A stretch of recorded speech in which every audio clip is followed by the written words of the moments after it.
Hello and welcome back again to the Front Row Back Row podcast. My name is Dr. Owen Campbell, owner of Simplify Motion Physical Therapy, and with me today, as always, is Dr. Brian Wolf, owner of Evolution Physical Therapy and Fitness in Connecticut and Long Island. How are we doing today, Brian? I'm good, man. Good. How are you? Good. I'm seeing a lot of rain out of my window in Phoenix. It's really weird, but we're surviving. We got rain for like 3 days, so suck it up. Yeah, it's been 2 hours. Yeah, it'll be fun. You'll live. I know. Well, it's a lot for us. We really get excited for the rain. So today we wanted to talk about developing and designing a program for your patients, for your clients, and how to go about that. If some of you who follow me on Instagram will know that I just put out a brief little reel that said I wanted to bring in more golfers and I wanted to develop something that I thought was going to be, hey, great offer. I say free. I'm going to give you all this stuff, and I want to kind of make sure that it's something that I get good people from. And Brian and I have been kind of discussing it back and forth, and I think it was a really good topic for today's podcast. Yep, totally. That was my thought process. I think the cool part is the motivation of like what you're doing, which is just chatting of like, let's talk about how to develop this, because I'm sure this is something that there's certain pitfalls that people can fix. And I see it all the time, right? You see on Instagram different physical therapists offering a 5-person class for this or a workshop for that, and it must work because people do it and people keep doing it. And I'm new to all this, so I just threw something out there and hoping it sticks, but I'm sure there's a better way to do it than just hoping and praying. So we're going to talk about it today. So the first thing that we're going to talk about is really just coming up with the idea, right? So I love treating golfers. We're hitting kind of our down season here where it's going to be more summer, hot weather. And a lot of golfers do go into the gym, right? They spend that time to try and get better or stronger so that when it's nicer weather, they can get back out there. Or they go on vacation to golf. And I thought, man, this could be a good opportunity for me to help them. And when I say help them, I kind of figured out where's my why, right? Why do I want to do what I want to do? And it's because I see so many damn programs out there where it's just like, well, I'm a trainer for golf too, right? And really, I mean, yeah, okay, they do some squats and deadlifts for people who've never done it before. They get a little bit of power and they say they're a golf instructor, they're a golf fitness professional. And I was looking at it and I'd see patients and God, you do 3 or 4 things with them and they're pain free. So I was thinking, man, if I could just streamline my way of doing it to more people, it could be a great offer, right? So I put that one out there, and of course I said it was free because I thought that was going to make 1 million people come, but it's been 12 hours and I haven't had a single phone call, so now I'm freaking out. Brian, what do I do? One is giving it more time than 12 hours, right? I mean, that's key. Fine. Right. Coming up with the idea, obviously it's a great idea. When I first saw the ad, I was like, this is awesome. But I think I was like the 4th or 5th person to see it, right? And so, yeah. When you think about the whole reason for why you're doing it in the first place is to help people and to help that process. And really what got us, we'll go through some of the different steps, but people just aren't sold on the program yet and don't know. And then the volume, we're meant to be very skeptical. That's just like who we are as humans. And so you chatted a little bit about that. I think just the sheer volume, you got to get in front of a lot more people than you think. And so, I think killing an ad that you don't know, because that's what that technically was, it's like an ad on like an organic post on Instagram. Yeah. I think the bigger thing is then, okay, what are the actual metrics of, how many impressions that needs to make before someone's like, okay, like, let me sign up for this. Let me actually click on it. Let me actually see what this thing is about.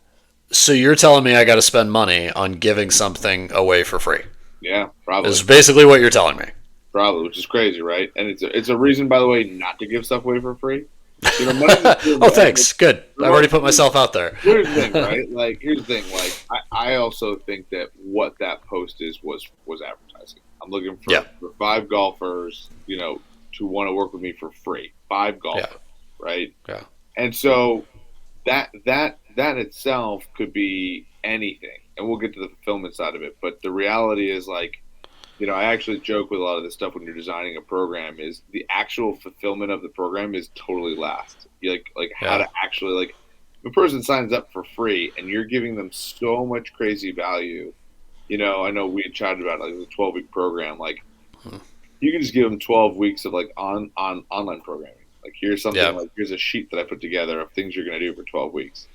And so, you know, something that you pay for has a certain amount of value. So we were Yeah. talking about this. The way this came up was we have a colleague that I'm working with to try and talk with workshops, and she was asking about prices, and I was like, look, if you sign up for a workshop that's $40, there are going to be people that don't show up, right? Mm-hmm. That will happen, and the reason being is because if there's a lot of that that goes on, it means the price was too low.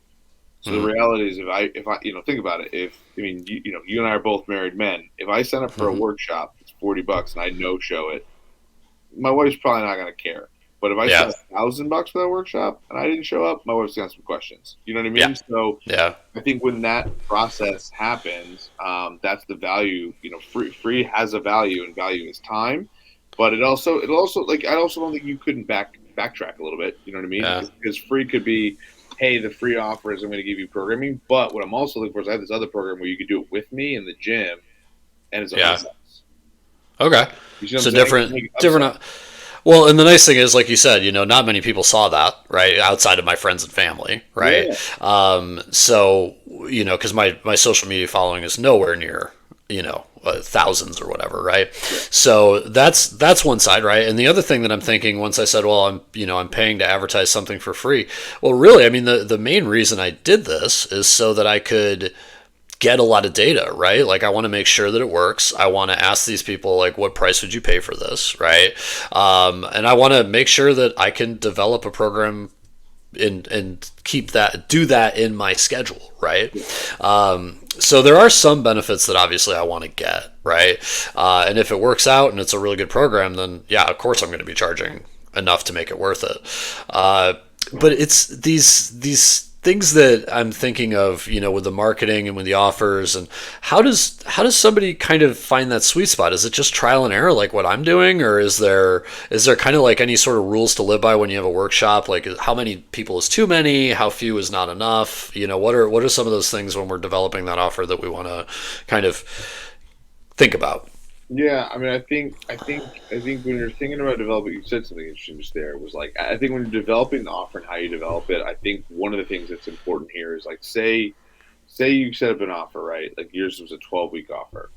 The Mm-hmm. problem with a 12-week offer is that's a long time. So one, you can only offer it 4 times a year, right? So Yeah. you're kind of locked into that. Now, the aspect of that offer, that program is, well, it's a 12-week program. We've kind of talked about how to design it so that only you're only able to offer that. So maybe Yeah. meet once a week Yeah. and for an hour with all 5 guys showing up because now it's repeatable. So Yeah. all this processes of developing an offer is math. Yeah. So if I've got, okay, $100. So if I want to make, I mean, this is what's kind of cool, right? Say you're like, hey, it's $40 a session for 12 weeks. You're talking about $480. Mm-hmm. $480 times 5 people, that's $2,500. Now Yeah. you made $2,500. So to spend, again, and for by the way, 12 hours of work in theory. Mm-hmm. So to run that advertising on a regular basis, like that's a pretty solid design already right there. Yeah. You probably, you could probably increase the value by saying, all right, well, like I could do, for 12 weeks at $480. If from that perspective, you're making at $40 a class, you're making $200 an hour. That's a pretty solid takeaway, right? Yeah. Um, you could also go twice a week and make it $600. So like, all right, I'm Yeah. gonna make 30, so I'm gonna make $150. But maybe I open up to 7 golfers or 8 golfers. Yeah. You know what I mean? Well, So and it is. There's a and little bit of trial and error to it, to be honest with you. and that's what I've been looking at too. Is I'm thinking, you're the numbers you're saying with how much for a fitness class, right? Because from those numbers, but then also, if I can prove that it improves your club head speed, then you can start saying, okay, how much would you pay for a whole new set of irons to get 20 yards, right? How much would you pay for two brand new drivers, to get that extra 20 yards, right? So yeah, those are. I like what you're going with that, where you kind of have to do the math first, but in that's where I mean, it's part of me is just saying I should just like throw out a number right now, right? Yeah. Forget the I mean, free and just be like, hey I man, mean, the let's advertising. go. Here's the joke about free advertising: is the thing about free advertising is there's ways to develop it for free, right? Yeah, Like, I mean, there's ways to do the sales pitch for free, right? Like, yeah, oh yeah, we offer this free thing that you can do and do along with us, and like you can text me, or you can do it with me, and this is going to be yeah, actual price. I will tell you this: there's a way to create the sales pitch, which we'll get into on how to do yeah, it. Um, because the reality is like price anchoring is a big piece of this because yeah. it's a lot harder to go from free. Like I'll explain it to you right now psychologically, right? Yeah. It's I was gonna say, psychologically, let's go down the road. Let's just say we got my five golfers. Stuff works out like I wanted. Now I got a program. I got something I can sell. What do I yeah. do now? So now, so say you're selling it and you're trying to sell it. So you want three tiers. You Okay. always want three tiers of something that you're selling. And the Okay. reason I say that is because basically what can happen is there's the most expensive tier, there's the middle Mm-hmm. tier, and then there's the cheapest tier. Mm-hmm. You're always going to have most of them, just like a bell curve, like a normal bell curve. It's Yeah. going to be most people buy the middle option. And depending on how many more you want of the other person to buy the cheaper option or the more expensive, you just slide the bell curve up or down. Okay. So what I mean by that is this. So say this program we're talking about, right? 12-week program that you're going to sell, right? And you're saying to come to there's three different tiers to it. And again, I'm just spitballing here. I would spend a little more time to plan this out. Yeah. Yeah. But say we're going to make one of them free. Okay. 12-week program, totally free. Because I'm trying to help get the clubhead speed piece, but I need you to be consistent with it. If you Mm. find that that's a free program, here it is. It's 12 weeks of programming, right? And it's again, it's we're gonna meet. It's 12 weeks of programming that you're gonna work on twice a week. Yeah. Now, if you want to come with me twice a week and work with me one on one, that's going to cost you charge $150, right? So 150 times two, 300, 300 times 12, you're looking at $3,600. Did I Mm-hmm. do the math right? thirty six Yep. hundred bucks. So like that's like if you want to do this with me, it's $3,600. In fact, I could give you a 10% discount if you pay for it up front, Yeah. right? But I know that's a lot, so we have this middle option that's hey, here's the free program, here's the $3,600. We have this option if you come once a week and you come in a group with five other people, it's actually only $480. Yeah. So you see where now that $480 does not sound expensive because what I've done Yeah. is I've compared it against $3,600 Mm-hmm. versus if I'm like, hey, I got this free program that's $0, it's free, but you can also come and do it with us with a group and it's $480. All of a sudden, that doesn't free to 480. I got to think about it. Yeah. 3,600 to 480, it sounds better in your head. So it's like it's, Yeah. it's a psychological point of selling. So that's what it's called price anchoring. That's a really good way to basically do sales where it can be really helpful. So that's the idea Yeah. behind it. No, and that makes a lot of sense too. And that's where I'm looking at. I didn't even think about the whole like offering private one-on-one versus free online or free here's a PDF of what you should do for 12 weeks. But then I'm realizing that pretty much every gym I go to does that, right? That's the irony, man. They do their group classes, and then why are there no group classes at 10 o'clock to like 4 o'clock? Well, it's because that's where we're taking our premium customers for 1 hour sessions, personal trainers. Well, and that's the irony. The irony is when it comes to like the fitness space or physical therapy, we push so much 101. So when people are Yeah, like, "Oh, I can't charge for this workshop on this group thing," I'm like, "Dude, do you know what you charge for 101s? Like, it's not like get out. It's a lot of this is mind trash, like head trash. When you really think about it. Um, yeah, so exactly when you think about it, it's like how do I just do it? Like and just do it right. I think the bigger problem is look, we all do the same thing. Like kind of what you're saying, you're like my ad, like no one called me in 12 hours. It's just not working. It's like no, it just might take more time, So I think there's the process. It's like coming up with the idea, hmm then developing that offer properly, right? yeah, Marketing the crap out of it, and yeah, then making sure that you're good enough at sales, and then evaluating all the metrics that got you there. Kind of we've chatted about in previous podcasts, right? It's like if you have the idea and you've developed your offer, you're marketing it, you're getting people biting on it and coming and wanting to talk with you, but your sales suck, right? There's something you got to go back to the drawing board. yeah. So it's looking at different metrics and seeing it. And we've Uh, talked. I think we've talked about this the 50-40 10 model. Have we talked about that? That like No, 50%, maybe not. yeah, so 50% of the people that give you their information, right, Yeah. will actually schedule a time to come and talk to you. 40% Okay. of those people will actually show up, and Okay. then 10% of those people will actually buy from you. Yeah. Yeah. I So, think we did talk about that. sorry, so I think we call it the 50-40-50, meaning 50 of the people who show up, 50% should be your sales Yeah. team, you know? Okay. And that's where I think I'm still not I haven't shot myself in the foot yet. I think that if I don't get a bunch of organic people coming in, even if it's just friends and family where I can workshop a few things, do that now for the next few months and then in that time take the time to say, okay, I really got to think about my price anchoring. I got to think about my what I'm going to offer, what's the logistics of all this, and making sure that I speak with, because I'm doing this out of a gym, speak with the gym owner, make sure it's not too much off of their nose to be able to accommodate what I want to do in the gym. So those are the things that I think are kind of interesting problems, but I need people to know if they're true problems or if I just think they might be. Because even now, I mean, today I just learned the difference with like premium model versus not, and I wasn't even thinking about that 20 minutes ago.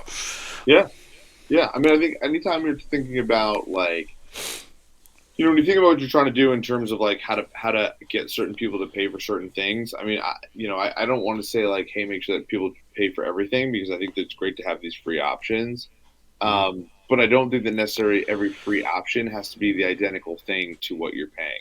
Yeah. So if you have a paid option, it doesn't make sense for the free thing to be the same, right? It Mm-hmm. makes more sense for that to be, hey, this is our free program, Yeah. right? But if you want to work with me on the free program, it's this. And if you want it to be, one on one, it's that. And if you want it to be in a group setting, which I would love to do, it's this. Oh, And I bet with that same offer that you had, if you presented that, I bet a bunch of people would be like, okay, I'll do the group thing.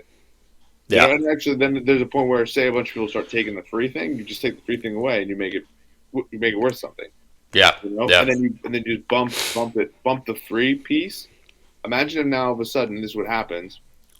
Imagine the value goes up. Hey, the free thing's $100, Mm-hmm. right? Like you get my programming for $100, Yeah. or you can get my, you can get it with me with a group for 480. Yeah. More people are going to take the 480 because they're like, Yeah. well, there's more value there. Again, it comes Yeah. back to that magic word, man. You got more value, people are going to pay more for that. So if I'm now, let's take it out of my unique problem right now, and let's just say if I'm a clinic owner, if I'm trying to develop, I want more butts in the seats, right? I want people to, well, that could be a reason to develop a program. Another reason could be figuring out your niche, right? Or at least like honing down into your niche, becoming that value for that small community. What would you say would be a good kind of plan of attack? Maybe not so much on the marketing and all that, but just getting a valuable program? Like, what is something that you really need to make sure people walk away with when they're doing it? Because, I mean, we're in healthcare, right? Like, some of the stuff, people might have a medical history that makes it so that they're not going to get 10 miles per hour on their club head speed or 20 more pounds on their bench or whatever. So I guess what are some of the roadblocks you've seen with some of the workshops that you've done and some things that you might want to, if you were not just golf specific, but if you're just talking to somebody saying, what do I do? Like the employee that you're working with now, what are some of the big things that you would say, watch out for, or at least make sure that you do? I think it's a couple different angles to that. I think one is, don't under plan, right? Make sure you Okay. plan this whole thing properly. But as far as it comes to, actually getting people in the program, don't sabotage yourself, right? Okay. Because while that's a goal for you in your head about, I want to get 10 miles an hour on my club head speed, Yeah. that might not be your five people's goals. And by the way, five people have different goals that all can be accomplished by the same program. All can still be in the same program working on that stuff together. So Okay. it's essentially, if one guy's like, I'm really into the data, I need to know that, or some guy's like, I just want to get more fit for golf, or some guy's like, I have back pain when I play golf, I'd love to not have that anymore, or somebody's like, you know what, I'd love to, just become a better golfer, so I know this would help me, and so I'm a newbie, so I want to do this, or someone who's Yeah. advanced, being like, I really want to fine tune my swing to a point where I can get an extra like yard or two. I don't need 10. I need 2 or 3 more extra yards. Yeah. So all the same identical program that you're running can do all those things. So Yeah, I that's think one of true. the self-limiting beliefs that people have is I got to find. So now there's the sabotage in the sales. I got this program that I'm offering. There's 10 people who are interested, and all 10 can do well with this program. But Yeah. essentially, we're basically saying, oh, you're not. This is not the same fit of what I'm looking for. I'm looking to increase club head speed. Well, what does Hmm. increasing club head speed do? It increases impact on the ball. You're going to be, you're probably going to get more fit and flexible. You're probably going to have less pain. You're going to Hmm. be able to actually drive the ball further. So all the things that you become a better golfer, like all the things that people want, Yeah. around the sport of golf can all be accomplished by the same program. So I think when it comes to that, by the way, that also expands the marketing. You want to speak Yeah. to each one of those people. Yeah. And I think the good news is and then kind of last pitfall or like what to look out for is just because it wasn't perfect the first time doesn't mean you can't refine it and fix it Mm. again the next time. Because to your point about it is like say like, hey, there's some things I would do different. That kind of goes to the fulfillment side. That's cool. Then like the next time you do it, like change it up a little bit. And then by the Yeah. way, remarket to these five other people. Hey, we can do it again, and I'm going to change it in this way, this way, this way. So you Yeah. want to people. I know a guy who does that here with his speaking school. I think I told you about speaking school, and that's like what I've watched is so many people take it over and over and over again, and that's because they're just like the added reps, the added the Yeah. accountability work with the guy. Like it's awesome. It's blowing up that way. It's cool. So don't self sabotage. So don't only promise one thing. Realize that people might be coming to you for many different reasons, all surrounding that topic. So for me, Listen, it's right? golf. But yeah, that's right. And I mean, I think that goes right into your other point of know that every workshop is an evolution, right? And going in, maybe your initial offer might have been like, say if you're a pelvic health physical therapist, right? Your initial comment might have been towards like power lifters, but then you find out that 50-year-old male females with incontinence really want to do it. Well, okay, maybe we don't throw a bunch of weights around as much and we do this. So I think that not limiting yourself at the beginning and then kind of funneling down to what really works is a good idea. I agree. I think something that you can also one of my favorite things about different offers is offering something that's a bigger, higher ticket up front that then Mm. funnels into like some sort of subscription down. I think that's why Okay. it works so well. Some guys, some gyms do it backwards where they offer like a program for free and funnel up.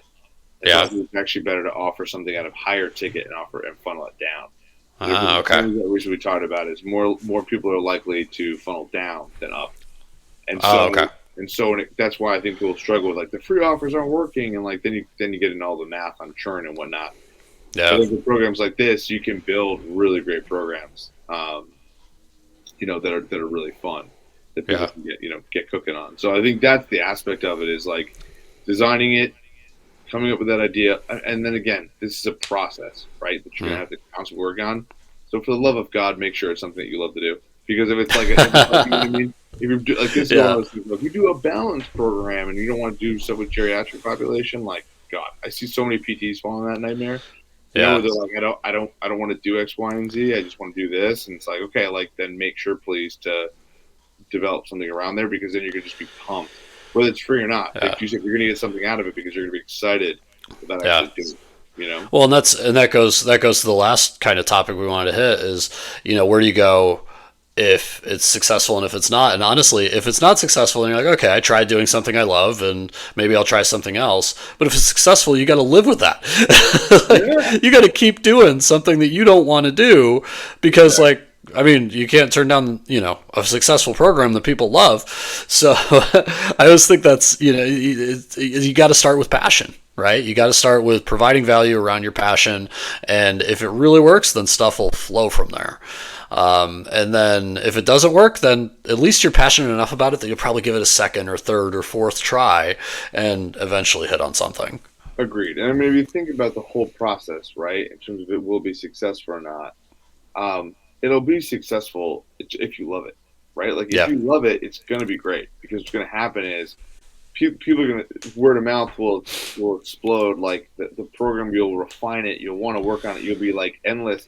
Remember when you first started your business and you were like texting me like I'm really having a like it reinvigorated you. We're like, I Yeah. want to do this, I want to do that. Like, that's the whole point. Like, you get excited about the program, so you want to build more and more of the program. You want to learn more about it. You want to spend money to learn from people like us who can actually teach you how to do it, right? You want to spend more money to actually work with other mentors who can help you. So it's just a matter of like, the whole process of it all is, if the motivation is purely financial, it's a problem. You need to Yeah. make sure it's something you love to do, because the quote would be, find something you love to do and you'll learn to make money at it. It's not the other way around of like, I'm going to make all this money and then I'm going to learn to love it. So that's not how that works. Yeah. You'll just No, learn to love I, it. Really. I think that's a good point to end on. Really, I think that when it comes to really anything you do, you got to love it, and if you don't, it's going to be miserable. I think that it's also important to note that we are. I laugh because I just listened to a podcast where half of it was like a coaching, like oh god, like a coaching advertisement, and you just said people. Just I want to put out there that we are not advertising coaching, but we are very, very open to taking your questions, taking your comments. Learn from us. We want to be able to give out this information as much as we can. So we're on YouTube, Spotify, Apple Podcasts, and just shoot us a comment, ask us a question. That way we can kind of dig into it a little bit. We're happy to help. Brian, you got anything to add to that? No, that's great. That's great. And we are advertising a little bit. So if you want help, just let me know. That was sly. That was my soft sale, man. Yeah, exactly. There you go. See, don't give away your stuff for free. We should be saying this is Right. actually a coaching call.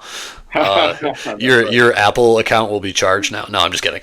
What do you know in the backlog you're barking up, Yeah, right. All right. Well, it has now divulged into nothing. So I will say goodbye, Brian. Have a good day, and we're Thanks, man. out. See you, man. See ya.